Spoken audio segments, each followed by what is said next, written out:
Treasure Island. Chapter 3. The Black Spot.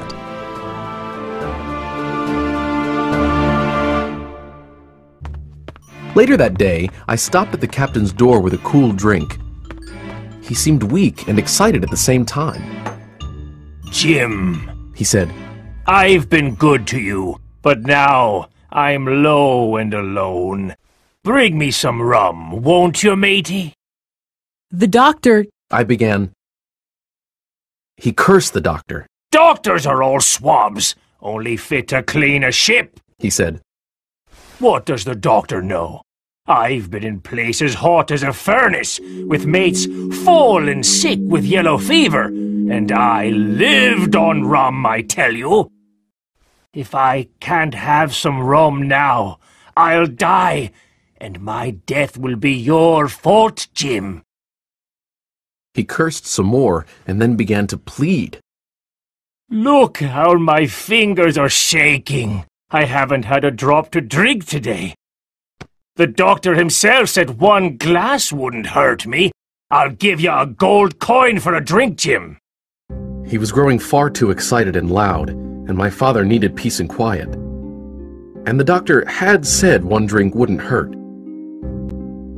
Finally, I said, I don't want your money. Accept what you owe my father. I'll get you 1 glass and no more. When I brought it, he seized it greedily and drank. "Aye," he said. "That's better.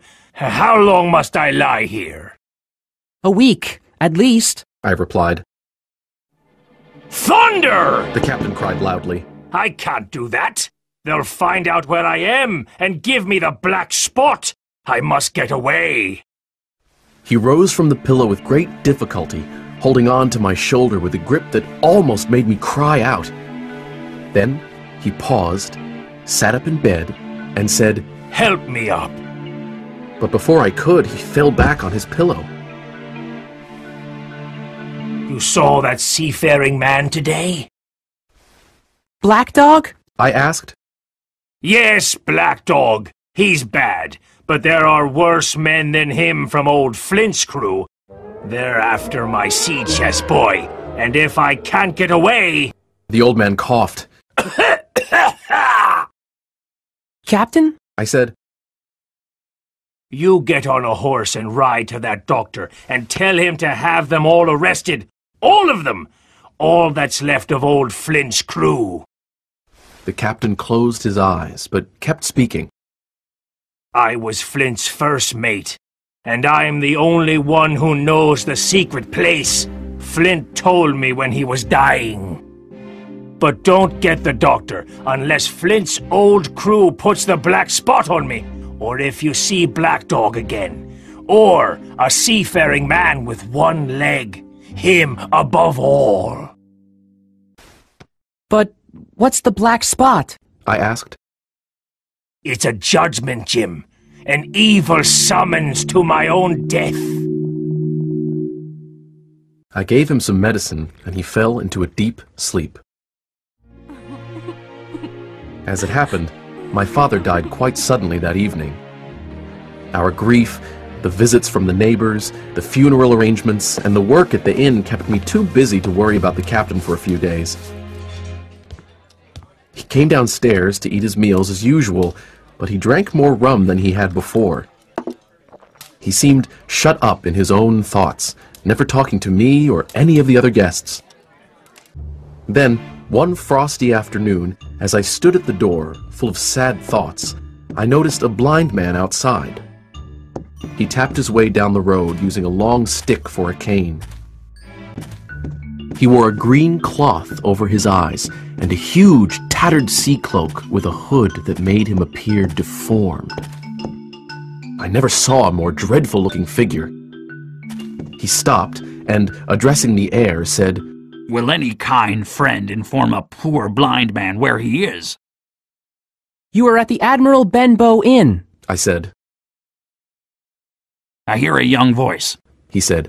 "Will you give me your hand, my kind young friend, and lead me in?"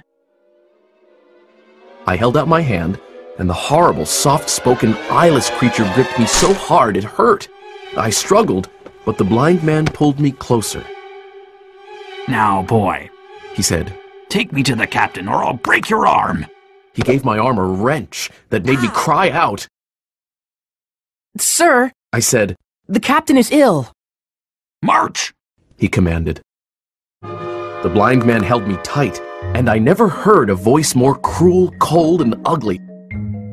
Lead me to him and say, a friend is here to see you, Bill, or else I'll do this. And he pinched me so hard I thought I'd faint. I walked over to the captain's table and said, Your friend is here, Bill. The poor captain raised his head from his arms on the table. The drunkenness went out of his eyes, and he stared at me, sober. He looked mortally sick. Time for business. The blind man said. Boy, take his wrist and bring it near to me. I took the captain's wrist, and he didn't resist.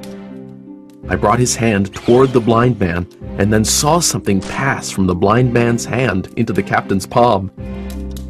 And now that's done. The blind man said. He let go of me, and with incredible nimbleness skipped out of the inn.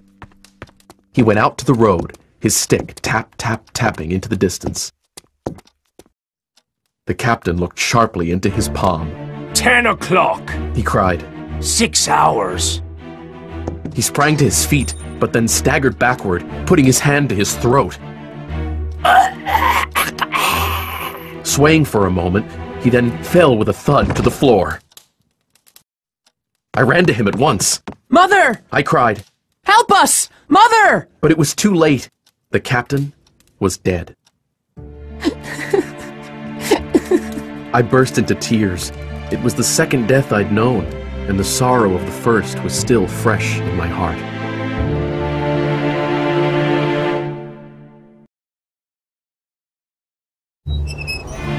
Early one frosty January morning, the captain walked to the beach with his cutlass, the sword he always kept by his side, swinging under his old blue coat. He carried his brass telescope under his arm.